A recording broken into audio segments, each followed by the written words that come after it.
Assalamualaikum warahmatullahi wabarakatuh.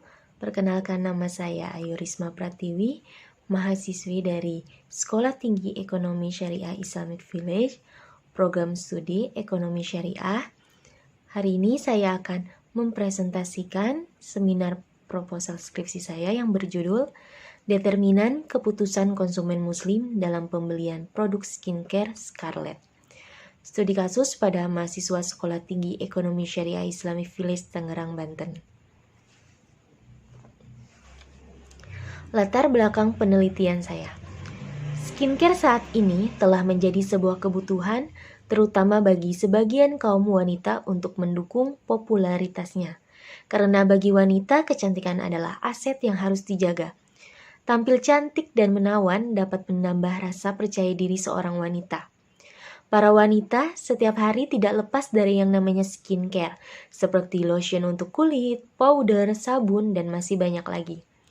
Membanjirnya berbagai macam produk skincare di pasaran juga mempengaruhi sikap seseorang terhadap pembelian dan pemakaian barang. Dan berikut ada data total penjualan skincare brand lokal di Indonesia, khususnya di e-commerce selama bulan Februari tahun 2021 yang mengalami kenaikan cukup pesat. Hal ini dapat kita lihat melalui diagram berikut. Dari diagram ini bisa kita lihat brand favorit pertama dari MS Glow dengan total penjualan hampir 40 miliar dan brand favorit kedua dengan total penjualan hampir 20 miliar. Ini ada brand Scarlett.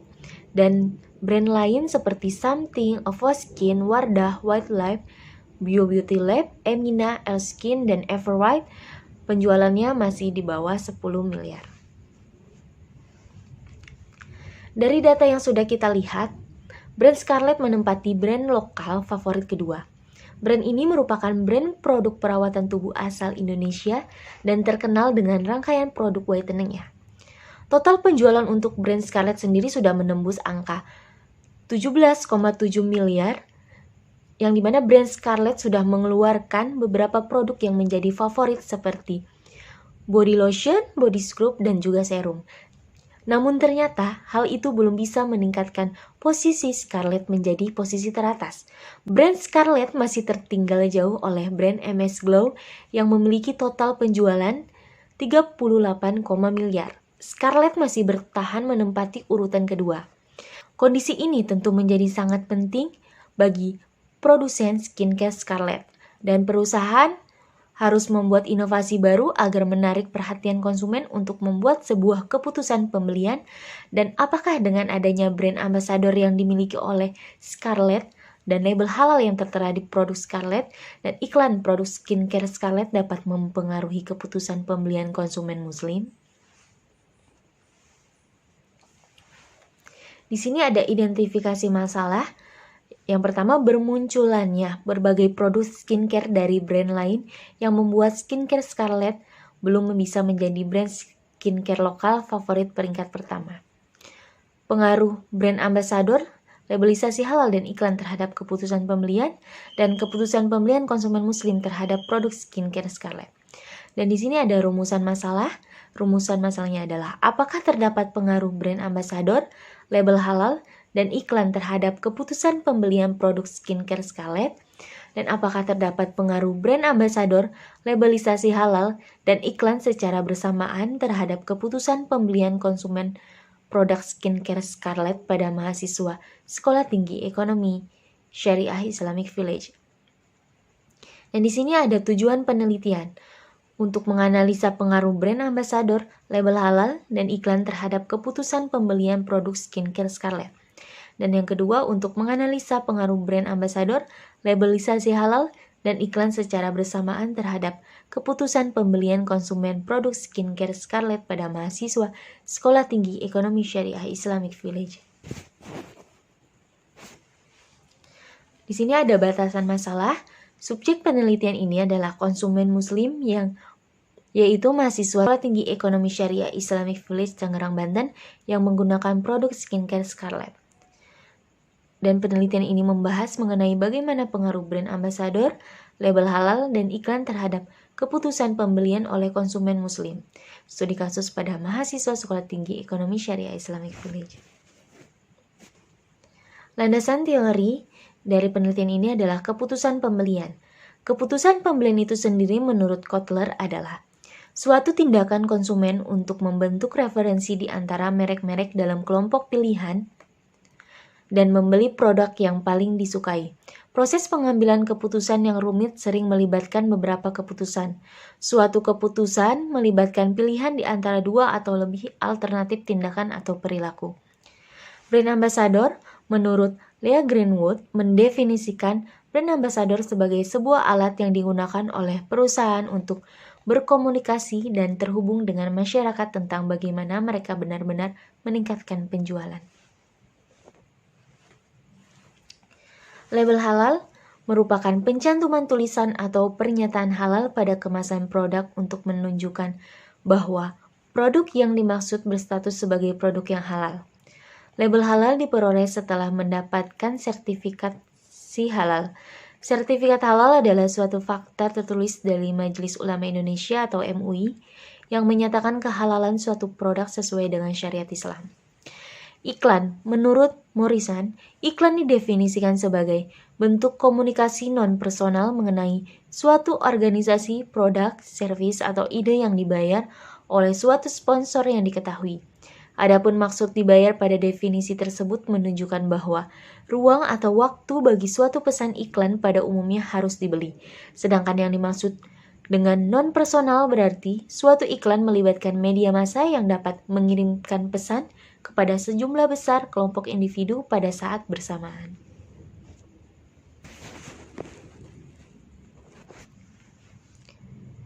Kerangka pemikiran dalam penelitian saya ini menggambarkan pengaruh 3 variabel independen seperti brand ambassador, label halal, dan iklan terhadap variabel dependen yaitu keputusan pembelian. Dan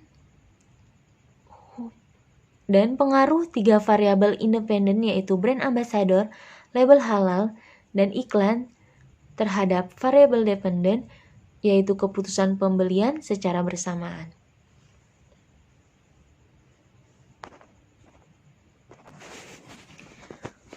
Penelitian terdahulu yang pertama dari Helsi Jela Ravita tahun 2017 dengan judul penelitian yaitu pengaruh label halal terhadap keputusan pembelian produk kosmetik, studi kasus pada mahasiswi Fakultas Ekonomi dan Bisnis Islam. Dan yang kedua ada Putri Ayunia tahun 2017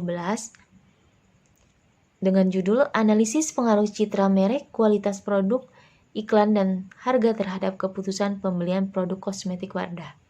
Dan yang ketiga dari Yuni Ratnawati tahun 2021 tentang determinan keputusan pembelian kosmetik halal oleh muslimah milenial di Indonesia. Hipotesis penelitian yang dikatakan sementara karena jawaban yang diberikan baru berdasarkan pada teori yang relevan hubungan antara variabel independen dan variabel dependen dalam penelitian ini. Hipotesis 1, brand ambassador diduga berpengaruh terhadap keputusan pembelian konsumen muslim pada produk skincare Scarlett. Hipotesis 2, labelisasi halal diduga berpengaruh terhadap keputusan pembelian konsumen muslim pada produk skincare Scarlett. Dan hipotesis 3, iklan diduga berpengaruh terhadap keputusan pembelian konsumen muslim pada produk skincare Scarlett. Metodologi penelitian. Jenis metode penelitian yang dilakukan oleh penelitian ini yaitu menggunakan penelitian kuantitatif. Pendekatan penelitian yang digunakan dalam penelitian ini adalah metode asosiatif. Penelitian kuantitatif asosiatif adalah penelitian yang berusaha mencari hubungan antara satu variabel dengan variabel lain. Dalam penelitian ini, metode asosiatif digunakan untuk menjelaskan tentang pengaruh brand ambassador, X1, labelisasi halal, X2, dan iklan, X3 terhadap keputusan pembelian, Y pada produk skincare Scarlett. Tempat dan waktu penelitian. Tempat penelitian ini dilakukan di Sekolah Tinggi Ekonomi Syariah Islamic Village. Populasi dan sampel. Populasi dalam penelitian ini adalah konsumen atau seluruh pelanggan yang membeli dan menjadi pengguna skincare Scarlett yang ada di Sekolah Tinggi Ekonomi Syariah Islamic Village, Tangerang. Teknik sampel yang digunakan dalam penelitian ini yaitu non-probability sampling. Teknik pengumpulan data. Metode pengumpulan data dalam penelitian saya adalah dengan menggunakan data primer.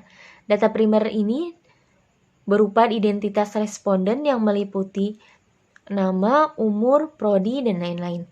Pendapat responden tentang variabel penelitian, yaitu keputusan pembelian, brand ambassador, label halal, dan iklan. Metode pengumpulan data yang dilakukan dalam penelitian ini adalah menggunakan kuesioner. Dan teknik analisis data. Dalam penelitian ini saya menggunakan teknik analisis deskriptif yaitu statistik yang digunakan untuk menggambarkan berbagai karakteristik data yang berasal dari suatu sampel. Metode pengujian analisis data dalam hal ini adalah validitas dan reliabilitas. Terima kasih. Sekian presentasi yang dapat saya sampaikan. Kurang lebihnya mohon maaf.